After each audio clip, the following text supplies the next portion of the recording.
Buenas noches a los que van ingresando. En unos minutos daremos comienzo a la charla.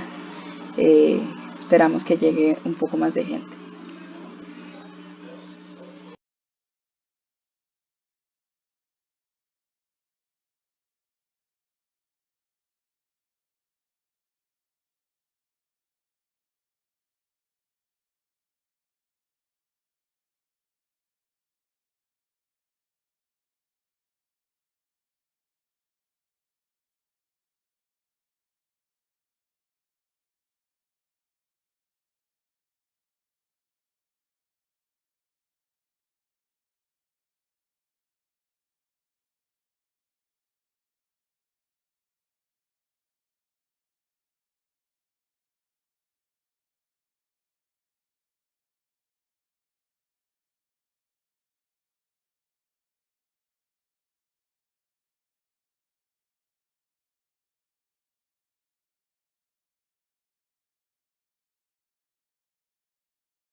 Gracias, Sofía. Buenas noches para todos y muchas gracias por estar acá. Eh, muy, muy contenta de esta invitación que me hicieron mis estudiantes desde Bienestar Universitario y pues vamos a comenzar si me deja compartir la pantalla.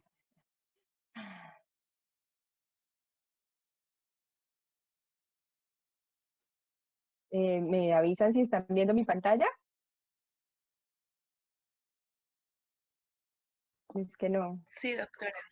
Sí, vale, gracias. Bueno, ya Sofía me hizo la presentación, pero pues yo les vuelvo a recordar. Mi nombre es Carol Barrios, yo soy médico de la UIS, de la casa, psiquiatra de la Universidad Nacional, y en ese momento me encuentro pues trabajando como profesora del Departamento de Salud Mental de la UIS y haciendo la atención de los estudiantes en el bienestar universitario. Agradezco al CEIMED por esta invitación, porque realmente son estos espacios en las redes sociales los que hacen que la red sea realmente una herramienta protectora para nuestra salud mental. Entonces, ¿por qué esta semana es tan importante hablar sobre el suicidio? Se preguntarán, ¿por qué ahorita? Entonces, eh, como de pronto algunos ya vieron, porque sé que por ahí vi que hay algunos estudiantes de medicina dentro de la charla, estamos en la Semana Mundial de Prevención del Suicidio. El 10 de septiembre se celebró hace unos días el Día Mundial de la Prevención contra el Suicidio. Y esta es la campaña que se está haciendo a través de la Asociación Colombiana de Psiquiatría, con este logo, que prevenir es preguntar. Más adelante vamos a hablar un poquito más sobre esta campaña, que es bastante interesante y linda, conocerla un poquito más. Y hemos, desde el año pasado, pues, estoy ahí en la universidad nuevamente, haciendo como este tipo de acompañamiento para que hablemos sobre el suicidio, para que deje de ser un tema tabú y deje de avergonzarnos el tener ideas suicidas, el tener este tipo de pensamientos que es inherente al ser humano, que no significa siempre que estemos enfermos, sino que realmente necesitamos ayuda, necesitamos que alguien nos escuche. Este año la asociación está pues con todo este momento histórico que estamos viviendo de la pandemia. Creo que este tema de la virtualidad y la salud mental es fundamental, porque sin virtualidad estaríamos totalmente aislados. Eh, ¿Y tú cómo estás? Y especialmente a todos los trabajadores de la salud. Doctora, qué pena la interrumpo. Es que estamos viendo que usted está presentando, pero no estamos viendo las diapositivas. Ah, Entonces sería que deje de presentar y vuelva a presentar para ver si se no me soluciona. está pasando las No, diapositivas, señora. O sea, vemos como si usted dice presentación, pues a nombre de la cuenta, pero no se ven las diapositivas como tal. entonces, ¿qué hago? Vuelva, Ok. si quiere, dele en dejar de Vuelvo a, presentar y vuelva a intentarlo. estás presentando para dejar de presentar y vuelvo a presentar. Entonces aquí abajo, presentar ahora. ¿Será que le digo una pantalla, una ventana o algo así? Toda Para la que pantalla. sea Toda la toda la pantalla. pantalla. Ah, bueno, ok. Es que así lo tenía antes, toda tu pantalla. Eh, Ahí la selecciono de nuevo. Ahora sí. Y ahí ven Sí, Sí, sí, perfecto. señora. ahora sí, voy a volver a seleccionar la presentación. Así, ¿así lo ven? Sí, Sí, señora. sí, señora. Ok, Ahora, si bueno. quiere, en la parte de abajo, donde está la barrita azulita, le dan ocultar. Ocultar. Ok. Ah, bueno, entonces se me perdieron de mis lindas diapositivas. Bueno, donde pues está la publicidad de la Asociación Colombiana de Psiquiatría sobre el Día Mundial de la Prevención contra el Suicidio, que fue el 10 de septiembre. Pues estamos a unos días nomás, pero pues es toda la semana. Los invito a que, si les interesa el tema de salud mental, este año la asociación ha hecho de verdad un esfuerzo grandísimo, y quiero que se metan a seguir la página de la asociación en Facebook, que han eh, fundado la red charlas especialistas. Y hay algo muy bonito que se crearon varios colegas, que se llama la caja de herramientas.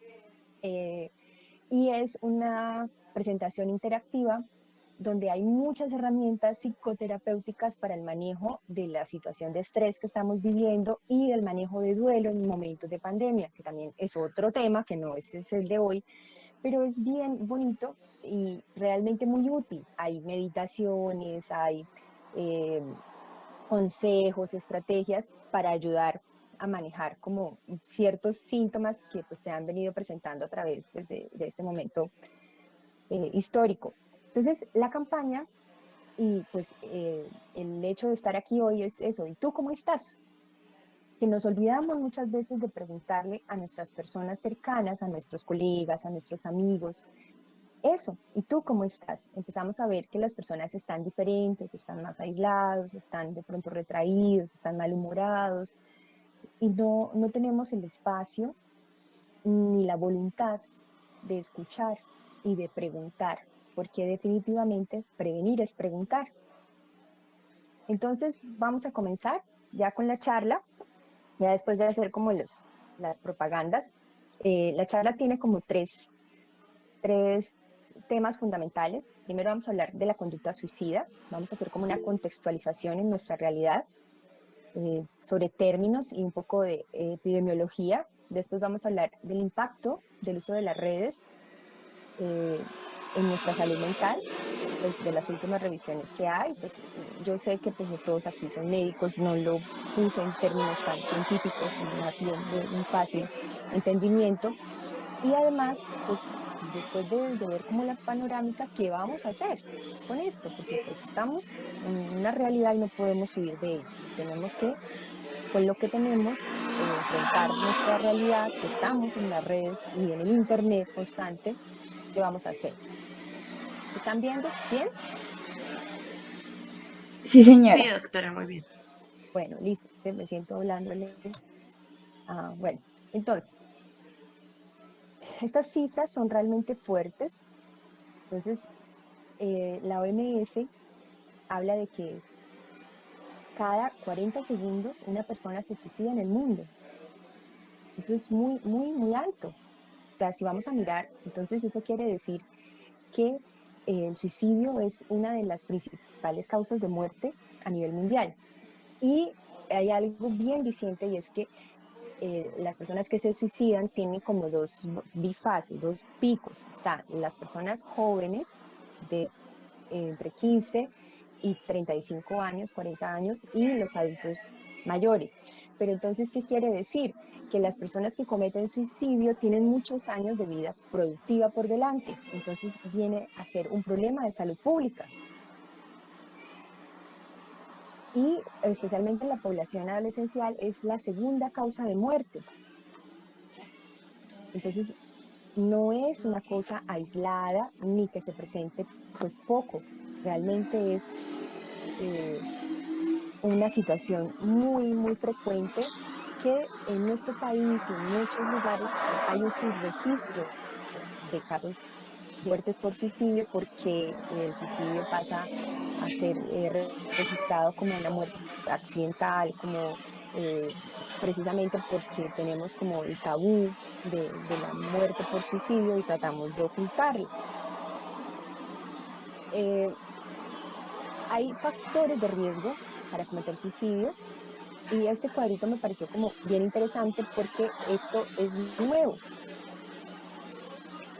Hay factores como que dentro se describen como distales o son como inherentes a cada ser y que son poco intervenibles, como los factores genéticos y los antecedentes personales. Factores genéticos, que hay un polimorfismo en un gen, alteraciones del circuito serotoninérgico, antecedentes pues en primera línea de enfermedades mentales, antecedentes personales que haya sido, tenido enfermedades como depresión, déficit atencional, consumo de sustancias psicoactivas, prenatales y perinatales. Pero aquí aparece algo muy interesante para esta charla y en los factores que sí podemos intervenir está pues este nuevo que es el uso patológico del internet y las redes sociales. Y esto es algo que se está viendo en los últimos 10 años. Que realmente el uso nocivo del internet y las redes sociales sí tienen un peso grande sobre que las personas tiendan a tener conductas autolesivas y efectivamente el suicidio. Como otros factores de riesgo, tenemos el consumo de sustancias psicoactivas, tener enfermedades mentales de reciente aparición, eventos vitales estresantes, que para la persona sean percibidos como estresantes, la terminación de una relación de pareja, el cambio de ciudad, pérdidas académicas, ser víctima de matoneo o bullying. Y ahorita estamos viendo que el ciberbullying, ahorita más adelante vamos a hablar de eso, tiene más peso sobre tener como más riesgo de presentar riesgo suicida, ser víctima de abuso físico y sexual y estar en aislamiento o soledad. Y eso del aislamiento y soledad en este momento toma un peso increíble, porque estamos, pues, por la situación, teniendo que tener un distanciamiento. Al inicio de la pandemia, la OMS nos pidió que tuviéramos distanciamiento social, y esa palabra marcó definitivamente como para dónde íbamos.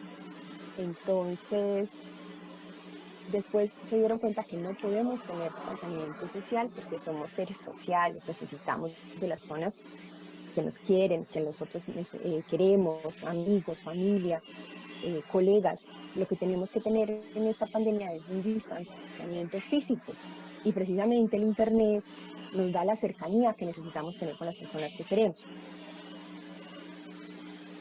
Entonces, para hablar un poquito más, como sabemos que uno de los factores de riesgo que marca para desarrollar conductas lesivas o suicidas es la depresión, tenemos que definir qué es depresión, porque la depresión es una palabra que hemos venido usando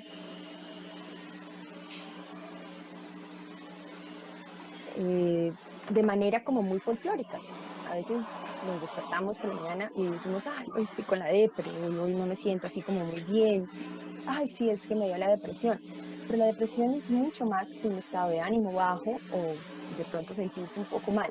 La depresión es una enfermedad, eso es lo primero que hay que aclarar, y que se sale de la voluntad de la persona. Entonces, si se sale de la voluntad de la persona no se puede curar a punta de buenos pensamientos o de decirle, pon de tu parte, porque es algo que es un trastorno neurobiológico que se influencia de todas las cosas que suceden alrededor. Entonces, realmente es un trastorno del humor y está constituido por síntomas.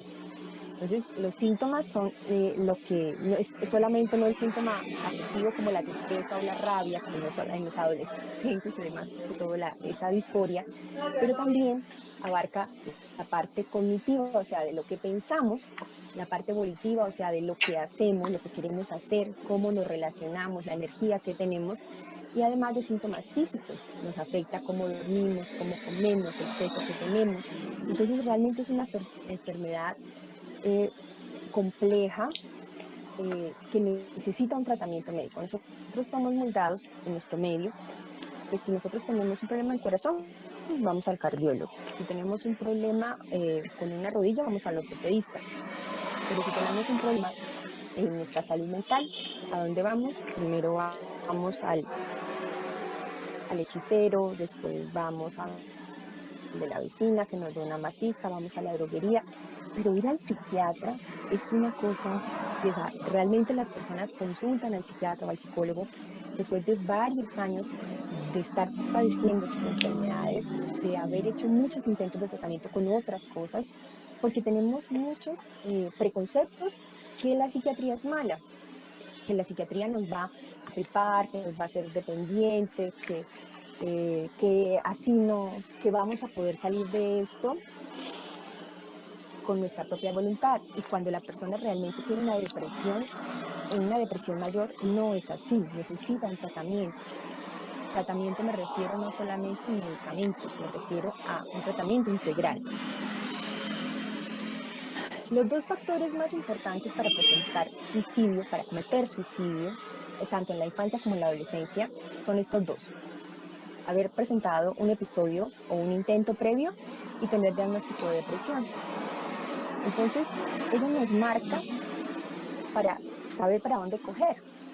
si la persona ya ha hecho un intento de suicidio previo y además tiene una depresión, como veíamos en los factores de riesgo de aparición reciente, esta persona está corriendo un riesgo alto. ¿Y qué tengo que hacer? Vamos a ver más adelante. Entonces, otro término que tenemos que como definir claramente es suicidio. La OMS nos define suicidio como una muerte derivada de la utilización de cualquier método, es cualquier método que puede ser envenenamiento, tanto herida por arma de fuego o cortopunzante, lanzamiento al vacío, lanzamiento a un vehículo o cualquier otra forma que tengamos evidencia que fue autoinfligida y que tuvo la provocación de provocar el fallecimiento.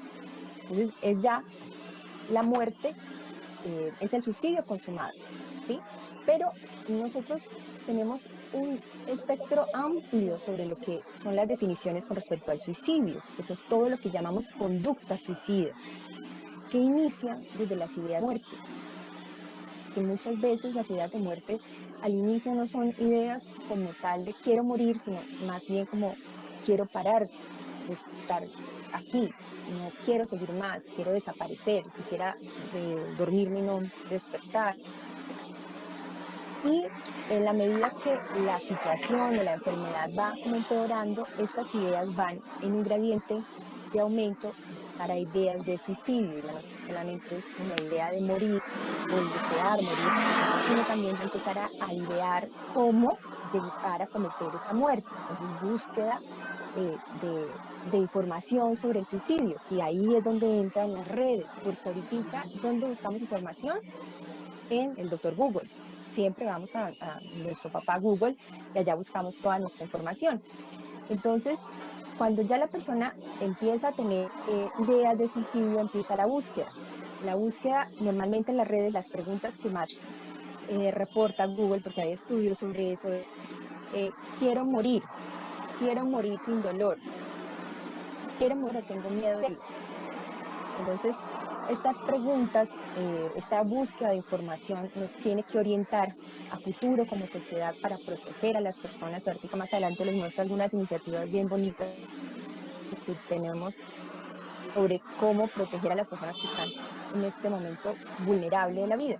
Ya el gesto suicida es cuando la persona empieza a buscar la oportunidad para cometer el suicidio, como hacer una carta de despedida, buscar el momento como de quedarse solo, comprar una soga, decir que va a comprar el veneno.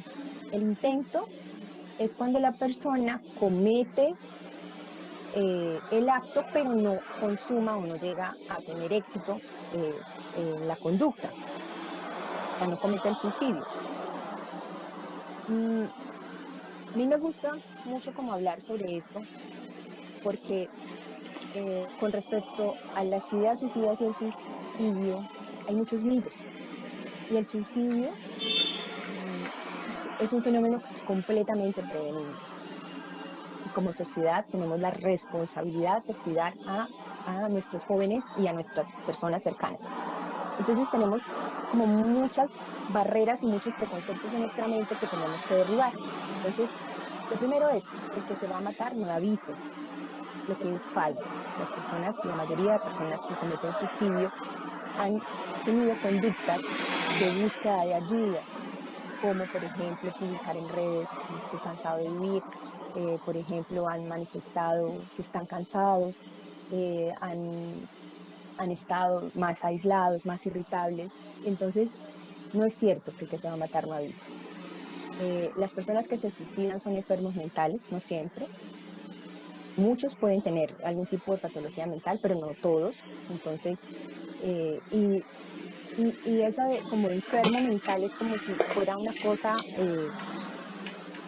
displicente, como discriminatorio, que se cometió el suicidio porque estaba loco. No es cierto. Las personas que cometen suicidio normalmente no quieren morir, lo que quieren es parar de sufrir y quieren solucionar una situación a la que se están enfrentando, pero no han encontrado los mecanismos cómo hacerlo.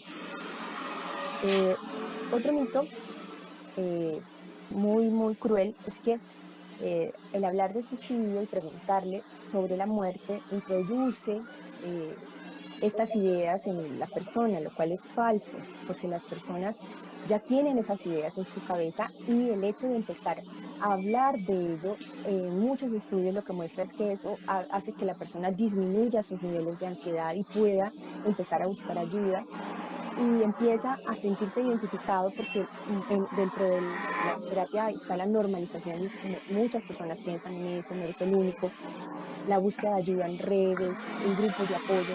Entonces, no es cierto que cuando hablamos, por eso, ¿cómo estás? ¿Has pensado en suicidarte? Cuando hacemos estas preguntas, no estamos induciendo este tipo de situaciones. Bueno, y ahí hay otros mitos como, por ejemplo, que el suicidio es más frecuente en ricos o que es más frecuente en pobres, lo cual es falso, ¿no? Afecta por igual tanto a pobres como ricos, no se ve más en ninguna de las clases sociales. Las personas que realizan intentos con medios de baja letalidad, por ejemplo, las personas que hacen cutting o las personas que de pronto tienen un autoenvenenamiento con eh, medicamentos que no son tan riesgosos, no están considerando seriamente matarse, lo cual es falso, porque los estudios muestran que estas personas terminan teniendo un riesgo mucho mayor a la población general de suicidarse realmente. Entonces no lo están haciendo para llamar la atención, realmente están sufriendo y necesitan ayuda. Otro mito es que el alcohol y las drogas no inciden sobre el suicidio. Eso es completamente falso. Las personas que cometen suicidio, la mayoría pueden estar bajo efectos secundarios del alcohol, eh, porque desinhibe y muchas veces trae consigo pues comportamientos completamente no adecuados. Entonces, eh, una de las conductas recomendadas por la OMS para disminuir el suicidio es disminuir el acceso, especialmente las personas jóvenes, a uso de alcohol y sustancias psicoactivas. Y ahorita, de pronto, si me pueden compartir más mitos de los que ustedes tienen o tienen preguntas, ahí está abierta, por eso el 7 como en puntos suspensivos, porque hay muchos mitos sobre el suicidio. Bueno, y ya entrando como, ya después de hacer como esta contextualización sobre el suicidio, vamos a hablar cómo las redes sociales han alterado nuestro funcionamiento social. Nosotros somos una generación, digo nosotros porque yo estoy incluida, eh, porque en los últimos 30 años es que hemos visto realmente el uso del Internet en el mundo, entonces ha modificado cómo nosotros nos relacionamos con el mundo. Cuando nosotros éramos niños, o sea, me refiero a mi época, nosotros empezamos a relacionarnos primero con nuestra familia, luego cuando entramos empezamos a ir al colegio, a la universidad, después de pronto hacíamos un viaje internacional, pero ahora las personas desde que nacen están en redes. Muchos niños tienen fotos desde un útero. Entonces, desde que están muy chiquitos ya están comunicándose con personas de otros países, de otras culturas, tienen acceso a información de manera infinita. Ha modificado cómo nos relacionamos con los demás y lo vemos en el diario vivir. Cuando estamos en una reunión social, muchos están no solamente hablando uno frente al otro, sino con el celular. Y eso ha disminuido nuestra sociabilidad y en este momento de pandemia es la única manera que tenemos de pronto de conectarnos y ha modificado el acceso a la información.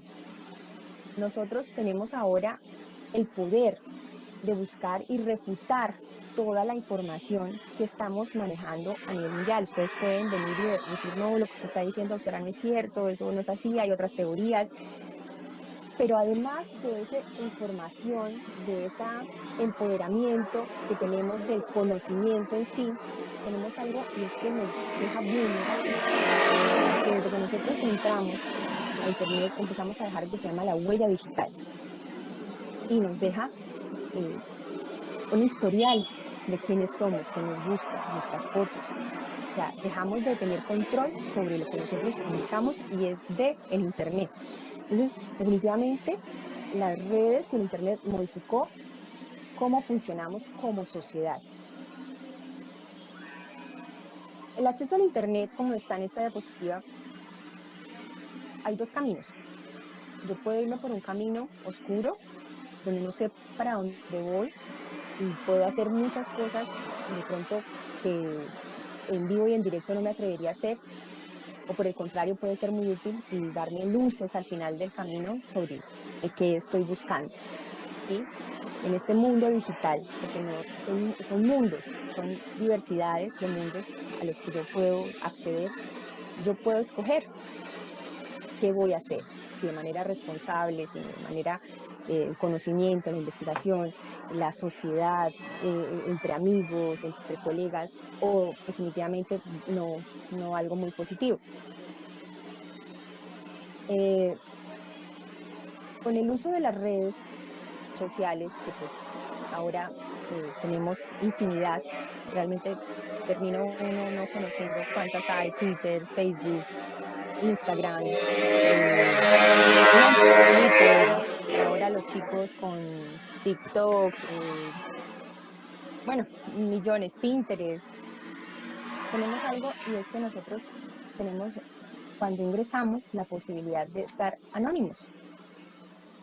No sabemos quién somos, y a medida que ingresamos a esa red vamos construyendo nuestros gustos.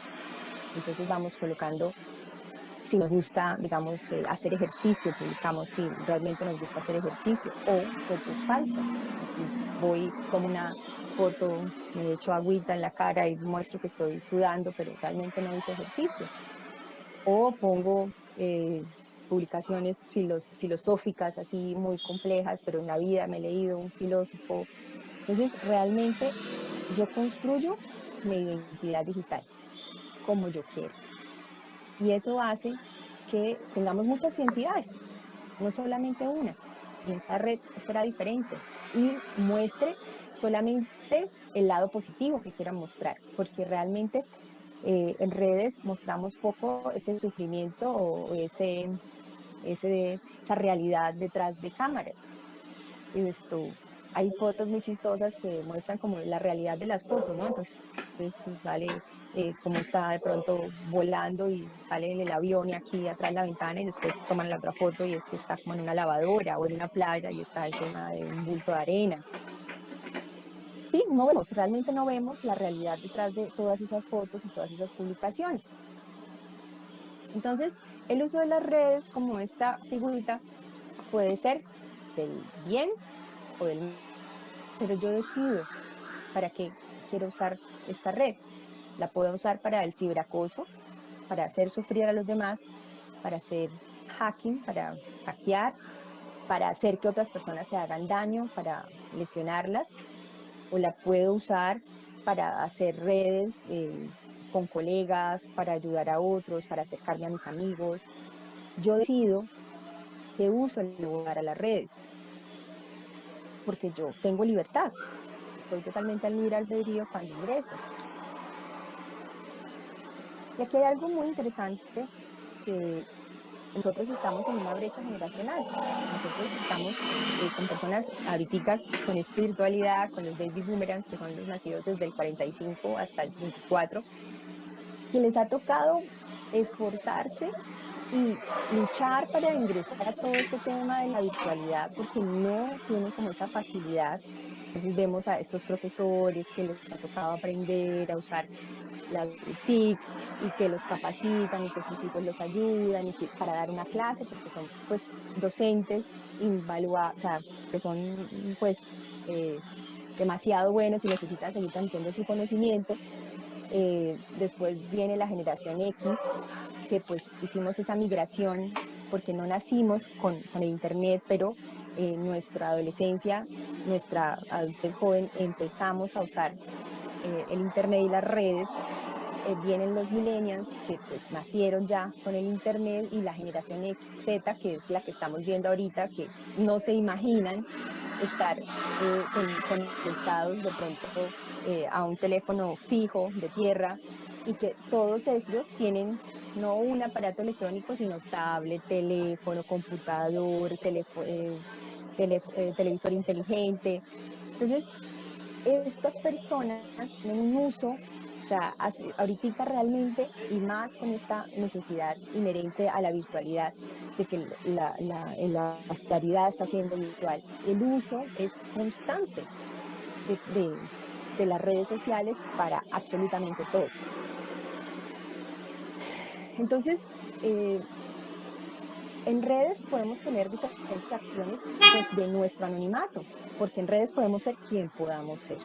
Entonces podemos tener eh, lo que el sexting, que es como la pornovenganza, que ahora está penalizado. Hace unos años no era delito, pero ahora ya está tipificado, que pues son estas personas que comparten contenido sexual de sus exparejas o de sus parejas y hacen chantajes económicos, emocionales a las personas.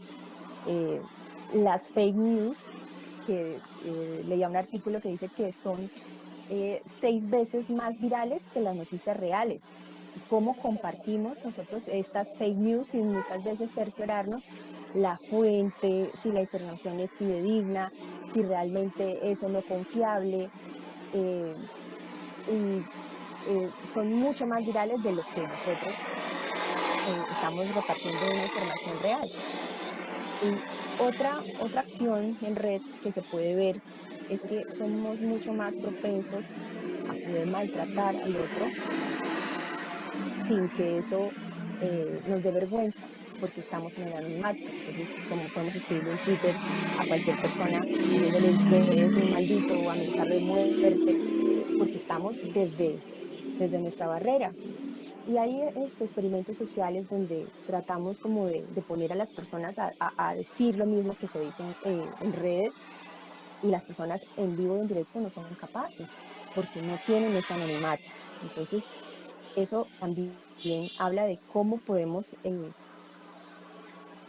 usar las redes pues, de mala manera. Entonces, ya teniendo como en cuenta cómo nos ha influenciado las redes sociales y el Internet, hay una revisión donde muestra la influencia del Internet y la conducta autolesiva específicamente. No todo es malo, o sea, uno diría, no, pues todo es terrible. Hay como dos grupos grandes. Desafortunadamente, pues el grupo malo es mayor, o sea, la cantidad de páginas web pro suicidio son mucho mayores que las páginas web anti suicidio, en un porcentaje realmente como 70-30. Entonces, las páginas web pro suicidio hablan de los net suicides, son sitios donde las personas hacen transmisiones en vivo de, de comportamientos como cortarse o pactos suicidas, juegos pro suicidio como la ruleta rusa, hacerse el ahorcadito, que es como ahorcarse un poquito con una correa, foros pro suicidio, donde se cuentan experiencias personales de cómo han tratado de suicidarse, el ciberbullying, y la transmisión en vivo de eventos suicidas en los Facebook Live. Y las páginas web antisuicidio, entonces hay foros para prevenir el suicidio y líneas de ayuda. En estas intervenciones de sitios de apoyo, yo hice este ejercicio, esto es mi celular, entonces esto fue en Instagram. Son iniciativas que se han iniciado en las redes, entonces puse hashtag cutting, pero le pueden hacer hashtag suicidio. Entonces, la red te dice, podemos ayudarte. Entonces, si tú le pones acá obtener soporte, él te va a mostrar esto, que puedes pedirle a un amigo, mandarle un mensaje a un amigo o hablar con algún voluntario, una línea de apoyo, y que dependiendo pues del país o de la ciudad, ahí hay líneas para hablar con personas.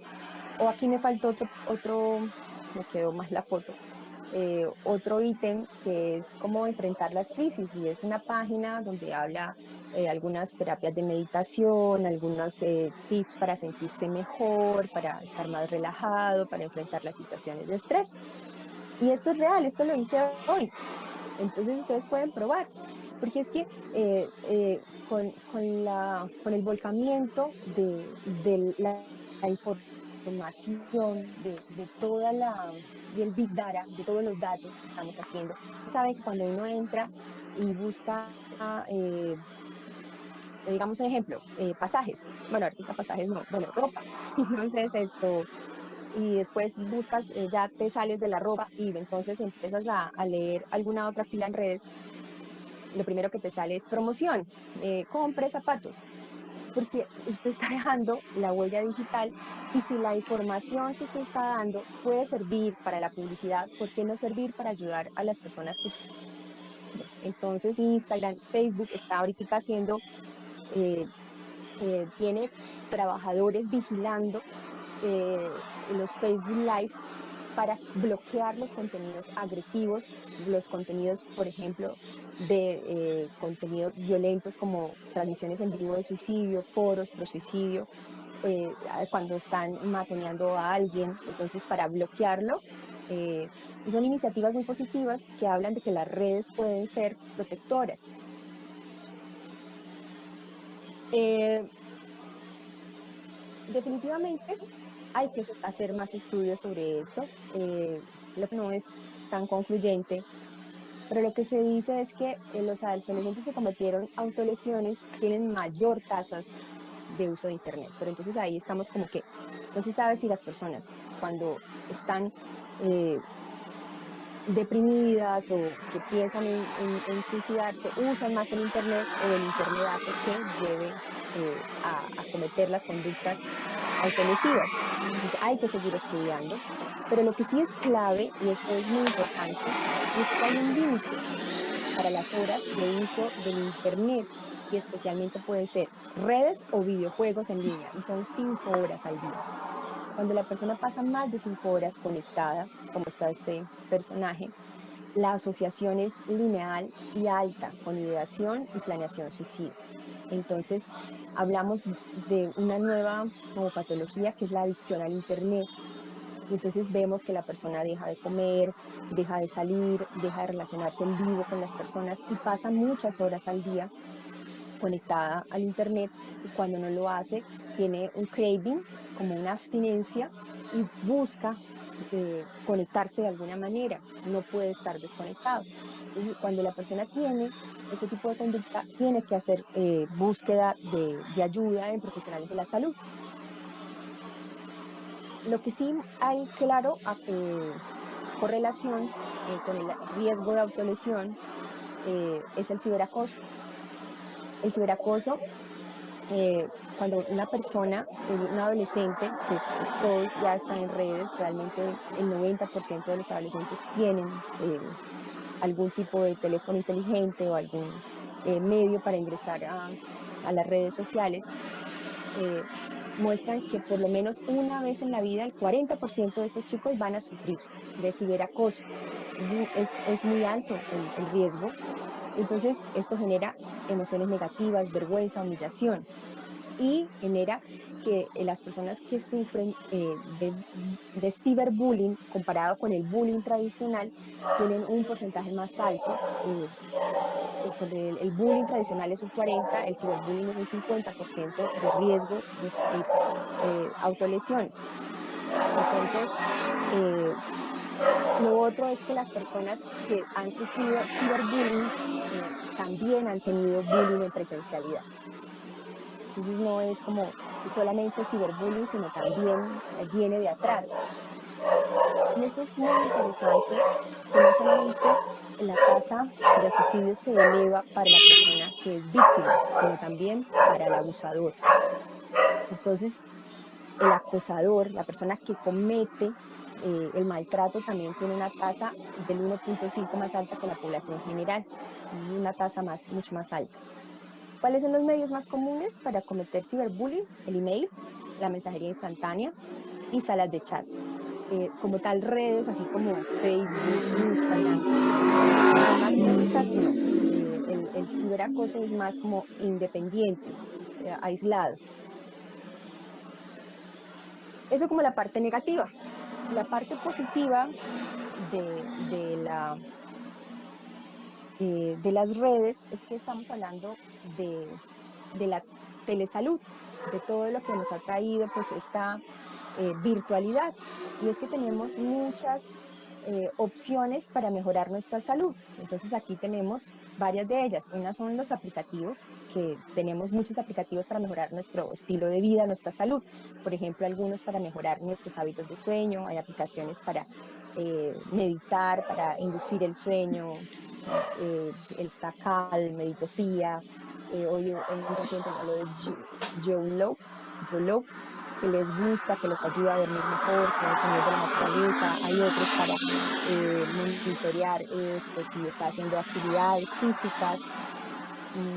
Hay aplicaciones para monitorear registro de pensamiento cuando estamos haciendo psicoterapia.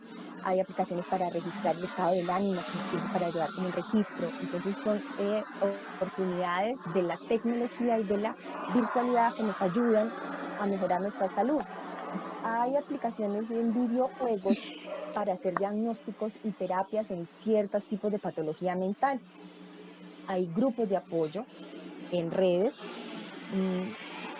que tienen que estar pues obviamente con una asesoría de un profesional de la salud, que están no solamente pues como experiencias personales, sino que tenga conocimiento.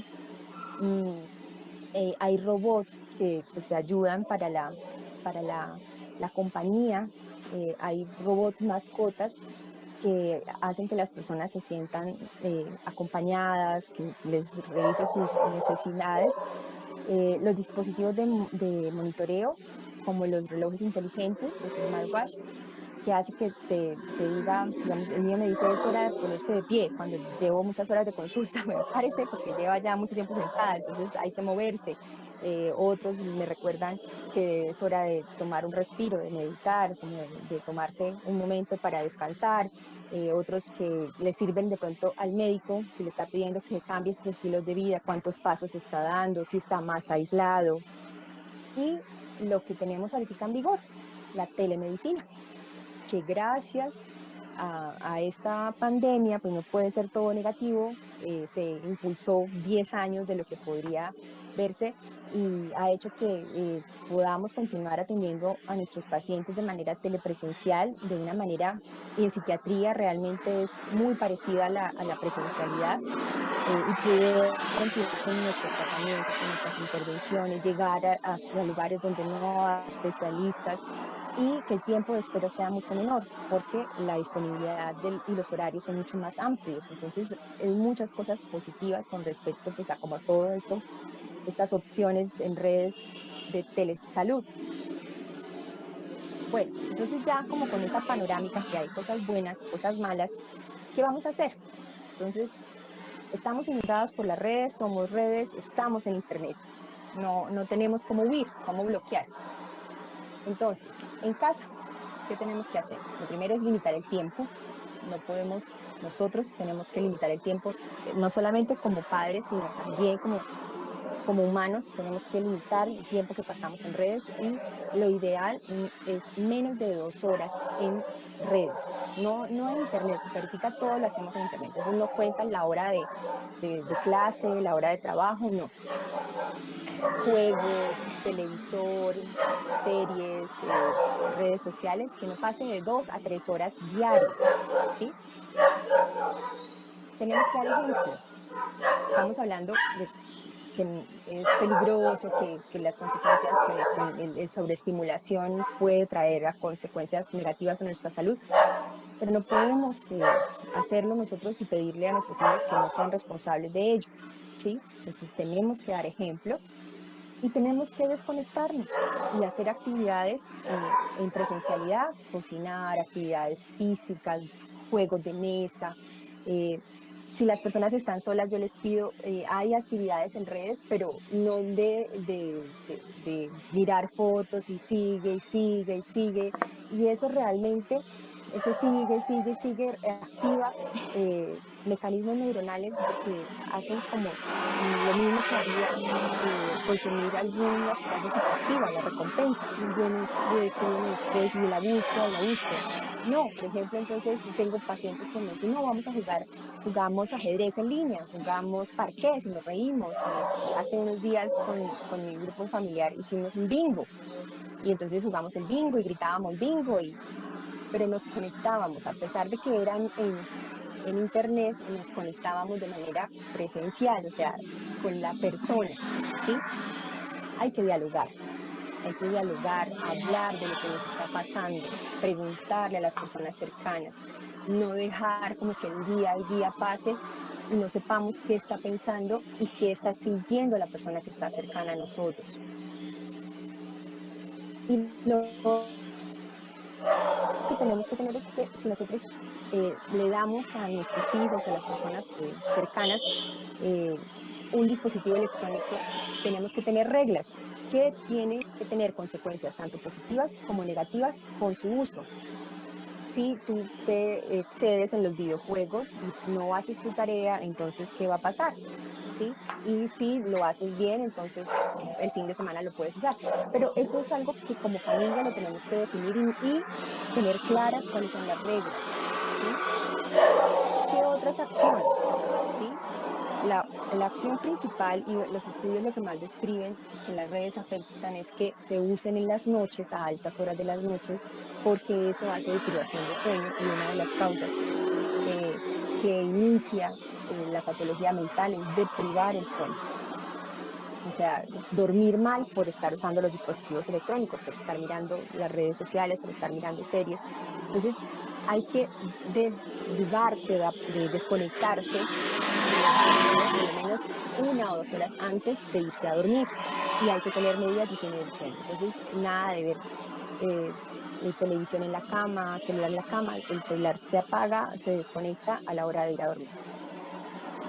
Hay que poner bloqueo, control parental, o sea, bloqueo de páginas, y eso los dispositivos la mayoría tiene, para que no tengan acceso de pronto a contenido violento, a pornografía, las personas menores.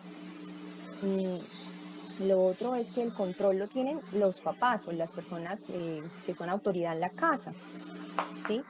Porque el tiempo de pantalla en este momento está pues revalorado, los chicos están expuestos a las pantallas todo el tiempo, pero hay que vincularnos a lo que nuestros hijos vean en internet, interesarse, no dejarlos ahí solos, a ver qué están y sin idea, con quién habló, no, sentarse con ellos, mirar, revisar en qué están pasando su tiempo, comentarlo, dialogarlo. Conclusiones. El Internet y las redes sociales han modificado profundamente la forma en que interactuamos y percibimos el mundo. Y esto afecta definitivamente nuestra salud mental. Esto es un fenómeno ineludible, es real, pero el uso de las redes puede ser un factor protector para nuestra salud mental. Tenemos herramientas para hacerlo, pero depende del uso que nosotros le demos. Es nuestra responsabilidad hacer un uso adecuado de los dispositivos y enseñar a las nuevas generaciones a hacerlo. Existe un gran potencial en las redes para aprovechar y brindar apoyo a las personas que lo necesitan, especialmente en el área de salud mental. Vamos terminando ya. Eh, en el Servicio de Bienestar Universitario de la UIS tenemos un equipo muy fuerte en todo el área de salud mental. Tenemos servicio de psicología, tenemos varios psicoterapeutas formados con experiencia en terapia cognitivo-conductual, en intervenciones en crisis. Ahorita, el año pasado, hubo un fuerte apoyo en todo lo de activación del protocolo de género. Tenemos trabajadores sociales, tenemos apoyo en el programa CERUIS, que es el programa diseñado para atender a las personas que tienen problemas con las adicciones.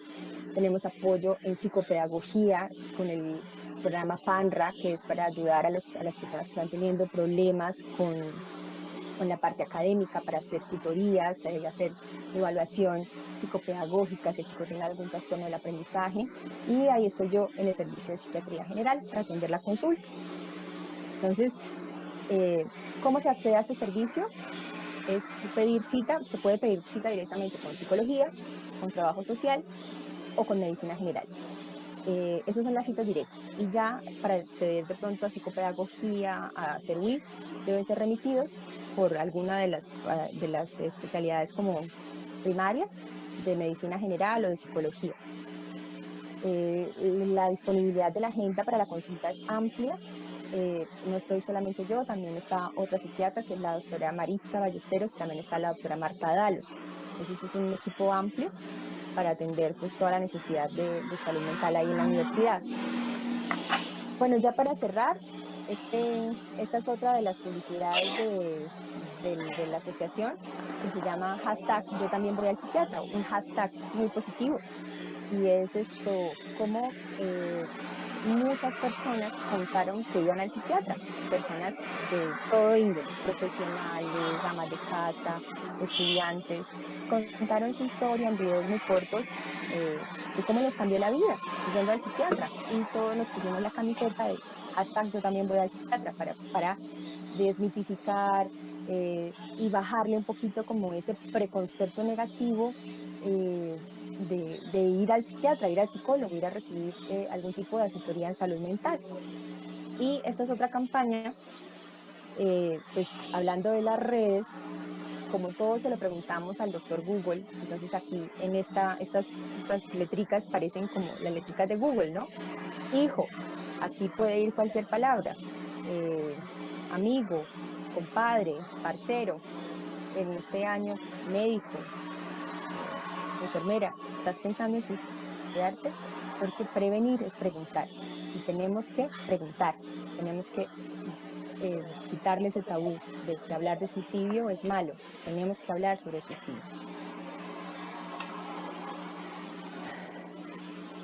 Eh, entonces, ahora, Muchísimas gracias, doctora. Estuvo excelente toda la charla, muy a lo que necesitamos saber hoy en día con todo el uso de las redes, sobre todo ahorita que estamos en tiempo de pandemia y es casi que la única conexión que tenemos algunos. Entonces, María Fernanda nos va a colaborar leyendo las preguntas que ya han hecho.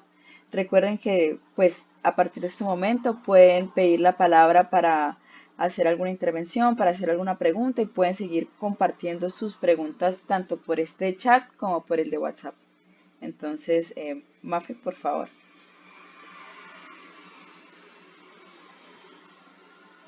Listo, entonces primero quería mencionar que Ingrid nos comenta, pues cuando la doctora nos estaba hablando sobre los mitos, Ingrid nos dice que uno de los mitos es que está la creencia en personas religiosas que las enfermedades mentales no existen y que son falta de Dios.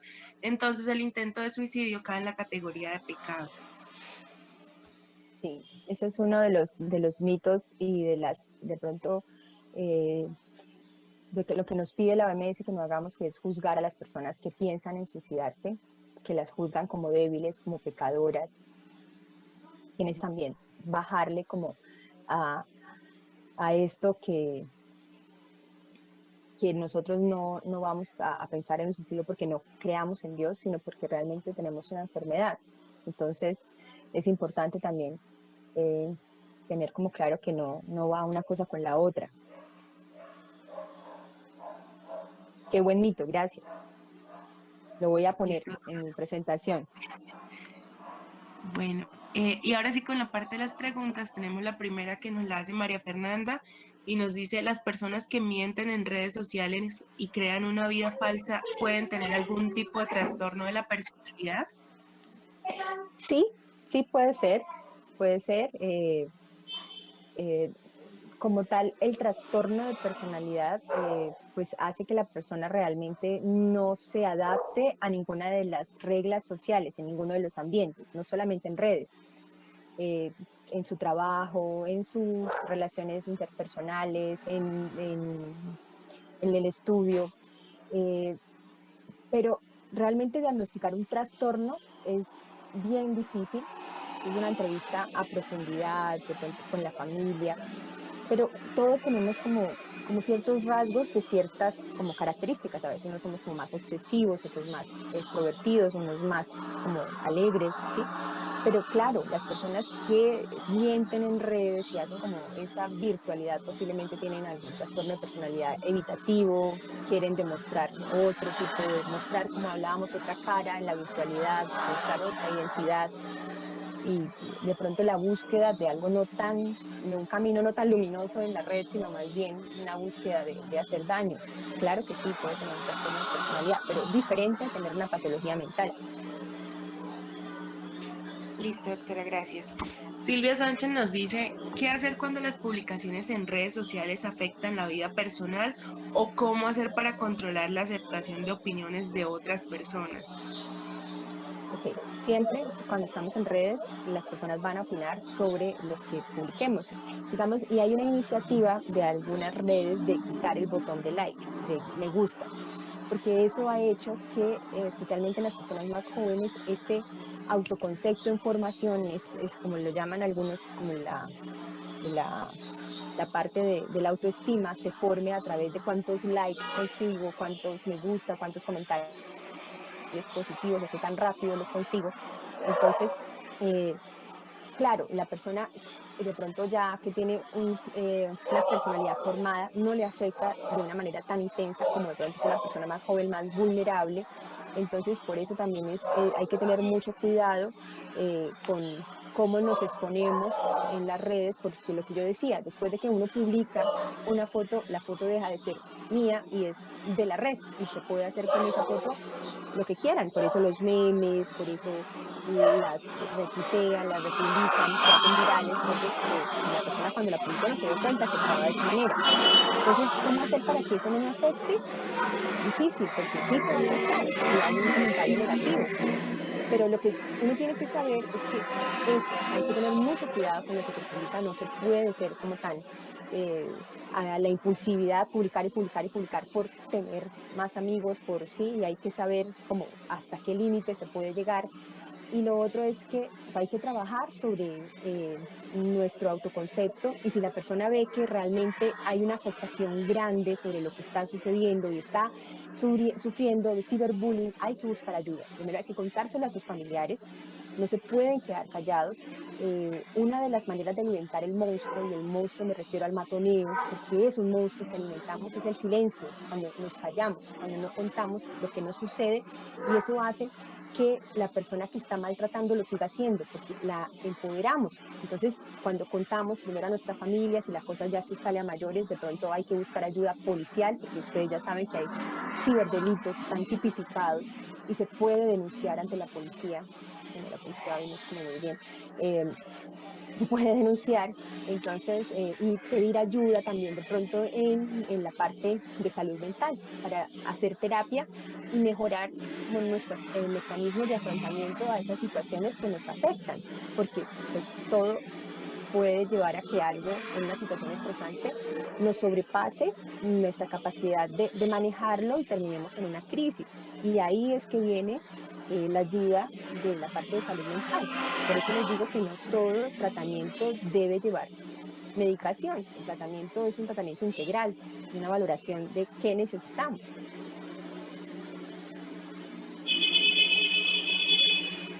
Listo, continuando con las preguntas, Valentina nos hace tres.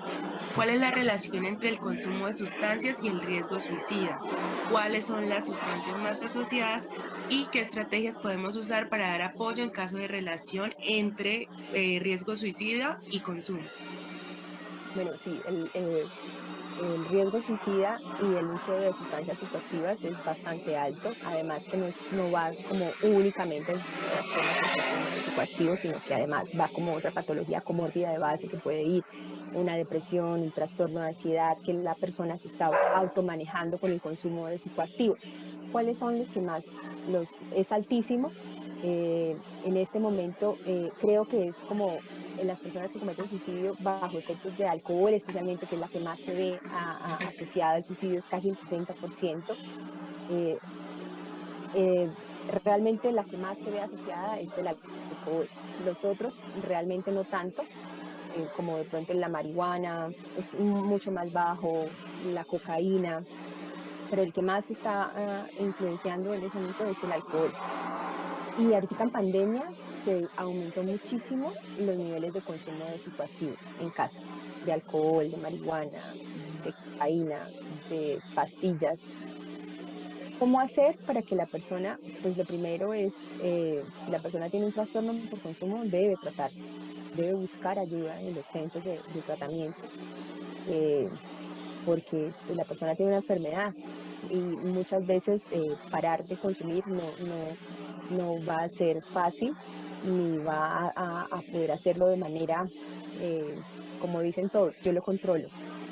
Bueno, si no lo controlas es porque definitivamente hay, ya te está trayendo problemas, no estás pudiendo asistir a tus clases, no estás pudiendo realizar tus actividades, tienes problemas con tu familia, dejas de hacer otras actividades por estar consumiendo, haces acciones como por ejemplo que no harías estando en sano juicio, ¿sí?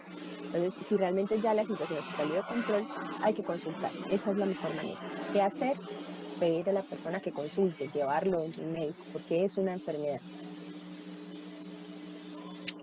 Vale.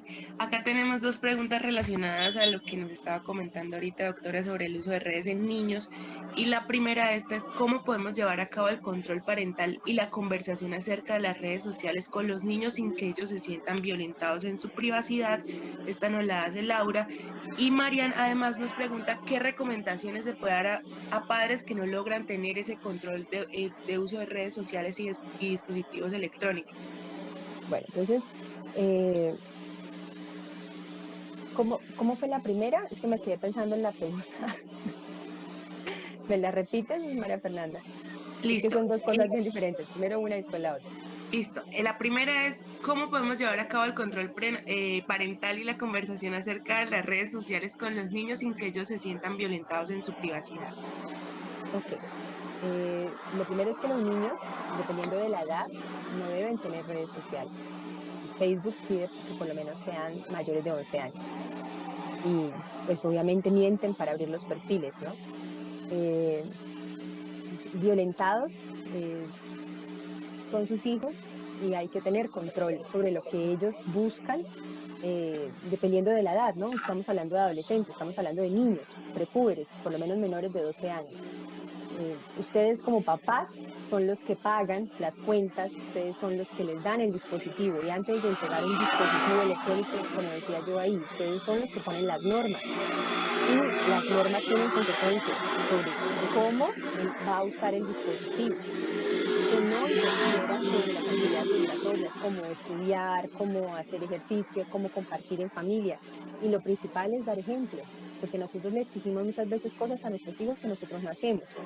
Entonces, vamos a comer, sí, apaga el teléfono, pero aquí estoy con mi celular, yo mirando, o me acuesto a dormir con el teléfono prendido. Lo principal es eso, dar ejemplo, tener normas claras y cumplirlos todos en la casa. Y hay que tener un control sobre qué redes se manejan los hijos y tener como diálogo constante sobre qué redes están ellos participando, cuáles son los diálogos, y que ellos nos cuenten cuáles amigos tienen, qué es lo que hacen ahí, de qué hablan, si han visto que a alguien lo están maltratando, si ellos están maltratando a alguien, porque nuestros hijos también pueden ser los abusadores, y enseñarles a que deben ser amables en redes, que hay normas de cortesía también en redes, que no porque están ahí pueden escribir lo que ellos quieren, que tienen que ser corteses, que tienen que ayudar al otro, que la idea es que si a ellos les hicieran eso, ¿cómo se sentirían? Hay que tener esos diálogos con ellos y no es violentarlos, porque hay que vigilarlos, porque en redes hay peligro constante. Los pedófilos ahorita están al acecho constante de las fotos, de contactarlos. Entonces, realmente es que tenemos que proteger a nuestros hijos y tenemos que estar encima. Y, ¿sí? La segunda pregunta, ¿cuál era, Mafe? ¿Qué recomendaciones se puede dar a padres que no logran tener control en el uso de redes y dispositivos electrónicos? Bueno, creo que ahí contesté unas cosas. Si realmente piensan que están teniendo dificultades, como por ejemplo que pasan más de 5 horas conectados a los videojuegos y hacer sus actividades cotidianas y están realmente con mucha disfuncionalidad, consulten y a un profesional de la salud que los pueda orientar. No piensen que es algo normal ni que todos los niños son así. ni que es una fase, porque la depresión infantil existe. Los niños se suicidan y los niños tienen métodos mucho más letales que los adultos para suicidarse. Entonces, a los niños también hay que tratarlos, a los niños también hay que contenerlos. Entonces, si realmente están viendo que sus niños están teniendo dificultades con los dispositivos electrónicos, con las redes, y están en una fase difícil para ustedes como papás, ¿hacia quién le enseñan a ser papá? Pues yo no conozco ninguno que haya ido a la universidad para ser papá. Uno va aprendiendo sobre la marcha y lo hace pues con la mejor intención de no equivocarse, y si se equivoca pues lo corrige y con mucho amor hace lo mejor que puede, pero pues podemos pedir ayuda. Muchas gracias, doctora. También nos preguntan que cuál sería la edad más indicada para que un niño o adolescente tenga teléfono y redes sociales. Bueno, ahorita es realmente bien difícil.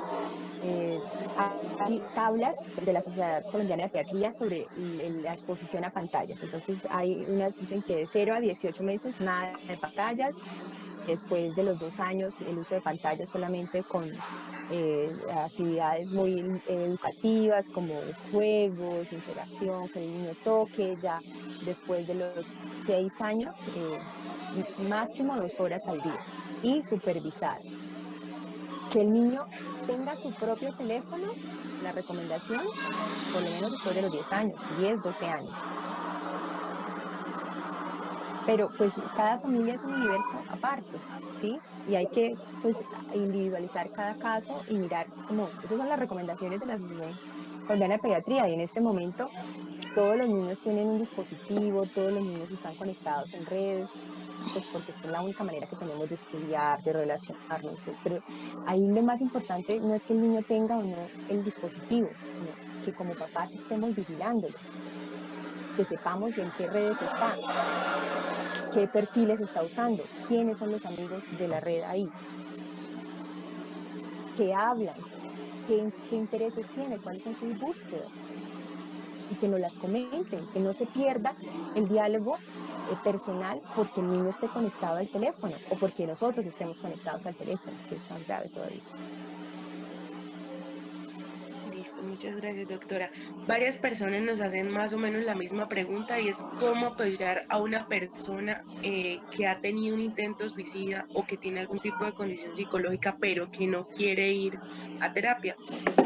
Bueno, entonces cuando una persona, uno se asusta, ¿no? Cuando una persona le dice, no, es que yo estoy pensando en matar, entonces uno queda como verde, azul, y ahora yo qué hago, con qué lo llevo, cómo lo apoyo. Bueno, primero es no dejarla sola. Si la persona nos dice que está pensando en suicidarse, es no dejarla sola. Si no es familiar mío, me debo comunicar con la familia y contarle la situación que está viviendo. Si yo vivo con esta persona, debo revisar que en la casa no haya métodos con los cuales esa persona pueda hacer daño, como por ejemplo medicamentos, que todos tenemos medicamentos en la casa de sobra, como que me sobró la morfacilina del antibiótico que no me tomé, que me tengo un montón de diclofenac, que tengo el fenobarbital de la prima que se le quedó. Todos los medicamentos que no sepamos para qué son, tengamos de sobra, hay que irlos desechando de manera adecuada. Hay algunos sitios para disponer de eso. Y si la persona nos dice, estoy tratando de matarme, entonces hay que revisar que no haya medicamentos de sobra, que no cuchillos, cuchillas, que no haya armas, que no haya pesticidas.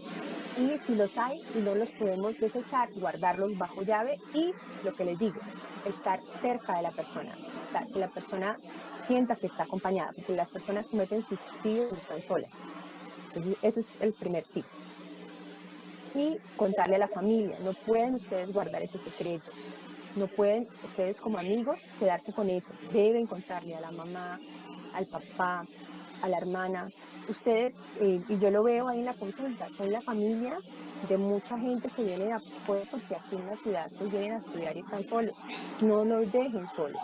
Y yo sé que muchas veces los acompañan a la consulta, y tratar en la medida de lo posible que busquen ayuda. Ahorita hay muchas redes por internet para manejo de situaciones de estrés, que busquen de pronto ayuda por internet, y que cuando se empieza a dar cuenta que no es un perro a cuadros, que no está solo, que hay otras personas que están pasando por esa situación, que hay experiencias de pronto de personas que han ido a terapia que les ha ido bien, entonces ya empiezan a cambiar de pronto la idea de ir a consulta y que puede ser positivo a futuro, empezar con este tipo de afrontamiento de la situación. Y no juzgar. Eso que nos decía María Fernanda, como, "Ay, estás pensando en matarte, pero eso es pecado". No, pero eso Dios te va a castigar, tú no puedes pensar en eso. No juzgar, escuchar de una manera abierta, porque si usted preguntó cómo estás, es porque primero tiene el tiempo y tiene la capacidad de que la otra persona le cuente, escúchese, eso es lo primero. Somos una sociedad que estamos tan inmersos en nosotros mismos que nos aislamos y no permitimos que el otro nos hable. Entonces, cuando hacemos ese tipo de campañas, de que empecemos a hablarnos y preguntarnos, es porque es eso, necesitamos reconectarnos, hablar con el otro. Cuando la persona habla, la ansiedad, la tristeza baja, empieza, y eso es un mecanismo de catarsis y de enfrentar las situaciones duras de la vida. Y a la medida que vamos contando una y otra vez, vamos sanando, encontrando, escuchando de pronto cómo solucionaría la otra persona la situación, vamos pensándolo mejor. Pero sí puedes hacer muchas cosas por la persona que nos cuenta que está pensando en suicidarse, muchas cosas. No es solamente, vaya, y pueden sí, también convencerlo de que vaya al psiquiatra o al psicólogo o al consejero estudiantil, que también tenemos varios en la universidad y que han sido de mucha ayuda. Se me olvidaba los consejeros, son valiosísimos. Vale, doctora, muchas gracias. Y Juan Camilo nos hace una pregunta similar, pero para las personas que ya están yendo a terapia. Entonces él nos pregunta, ¿cómo se puede hacer para que una persona no pierda el interés en ir a la terapia y deje de asistir? ¿Y qué puedo hacer en caso de que ocurra? Bueno, ahí pues depende del terapeuta, ¿no? Pues que mantenga a la persona como eh, enfocada, animada, y pues igual ustedes tienen el derecho de escoger su terapeuta. Si ya no les gusta ese terapeuta, pues escoger otro, tanto en la universidad como su EPS, si se pierde el lazo terapéutico por alguna de pronto intervención muy favorable. mm, y pasa, realmente sucede bastante que las personas paran de ir a la terapia, pero eso no significa que haya perdido todo lo que ya hizo, y entender que ir a terapia no tiene resultados inmediatos. Eso es algo clave. Nosotros somos una sociedad inmediatista, ¿no? Queremos todo ya, o sea, listo, voy a consulta y quiero salir ya, pues mejorada, nada, no quiero sentir nada. No, la psicoterapia es eso, a través de la palabra sanar, pero los resultados no son inmediatamente. Y entender eso, que son procesos lentos, a largo plazo, que de pronto no vemos el resultado mañana, pero sí de pronto dentro de un tiempo largo, y aprender de mis errores y del autoconocimiento de mis emociones y de cómo yo me comporto, puedo mejorar y de pronto no sufrir tanto, ¿sí? Pero la motivación es personal, ¿sí? Y pues dependiendo eh, de la situación que estemos viviendo, nos motivamos más o menos, porque si estamos ahorita como esta semana, que es la última semana de parciales, trabajos, pues terapia, no, pues ahorita, bueno, si estoy jodido y estoy así ya a punto, de pronto sí, pero de lo contrario, es poco el tiempo que me queda, pero si ya tengo de pronto más organizado mi horario y la psicopedagoga me enseñó cómo generar como estrategias y mejores técnicas de estudio, y ya estoy más libre, pues entonces puedo ir a terapia y como organizar mejor mis horarios, porque pues tiempo tiene que haber para tanto para ir a terapia como para hacer deporte, para estar en familia, como para estudiar. Sé que la universidad es dura, pues yo estoy en la UIS, pero tiene que haber tiempo para todo. Entonces, pues es una cosa muy personal, ¿no? Vale, doctora, muchas gracias. Mónica nos pregunta, ¿un síndrome de abstinencia debido a la supresión de medicamentos para la ansiedad más una situación de gran estrés puede ser un detonante para tener conductas suicidas? ¿Sería recomendable que esta persona retome los ansiolíticos? Lo primero es que la persona no debe suspender los medicamentos de manera automedicada, ¿no? Si la persona está en un tratamiento, el médico y es el médico, no es nadie más el que le debe decir disminuye y baja el tratamiento ansiolítico, porque si se lo están formulando es porque lo necesitan. Y sí, la supresión abrupta de, especialmente unos medicamentos que se llaman benzodiazepinas, puede producir algo que se llama una ansiedad de rebote, ¿sí? Y cuando estamos en medio de una ansiedad podemos tener riesgo para cometer suicidio de manera más como impulsiva. Claro, esta persona primero no debió suspender el medicamento, si lo suspendió y está muy mal, debe consultar inmediatamente. Y las consultas pueden ser, eso es otra cosa, en bienestar no tenemos consulta de urgencia, tenemos consulta externa. Nosotros no somos un servicio de urgencia, pero pues hay medicina general, los médicos generales, mientras se llega a la disponibilidad de la consulta, pueden, y la mayoría, pues entrenamos a nuestros chicos, a nuestros estudiantes para que estén capacitados de atender en salud mental cualquier emergencia, entonces pueden atenderlos. Vale, doctora, muchas gracias. Amparo nos pregunta, ¿qué hacer cuando un adolescente nos dice que se siente mal e impuro porque se ha sentido tocado cuando observa películas con expresiones homosexuales que lo llevan a tener pensamientos de hacerse daño y no lo dejan concentrarse en el estudio ni dormir?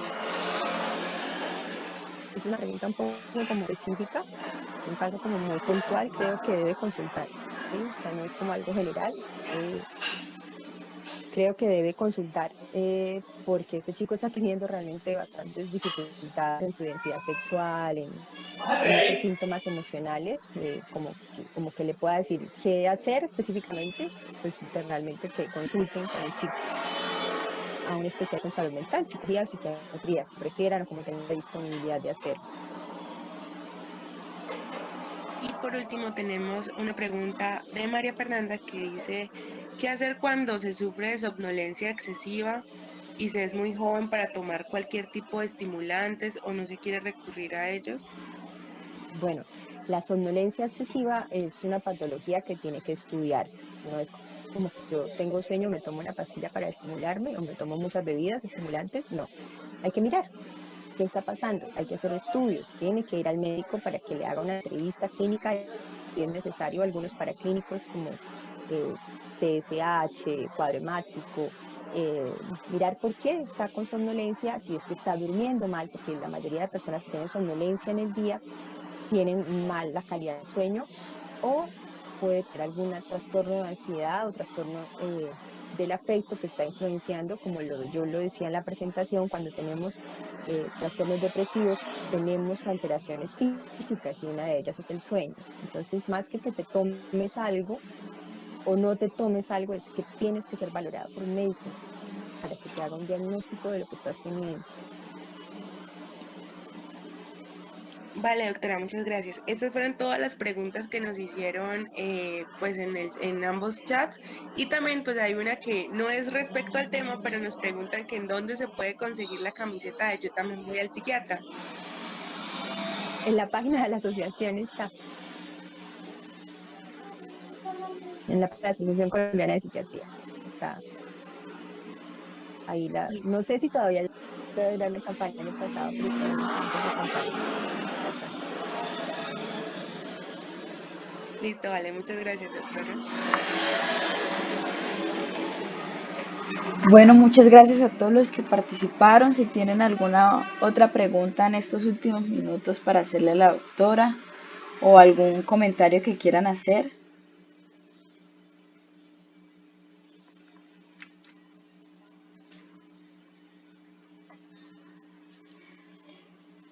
Si no, bueno, muchas gracias doctora por la charla, fue excelente. Muchas gracias por colaborarnos en este espacio.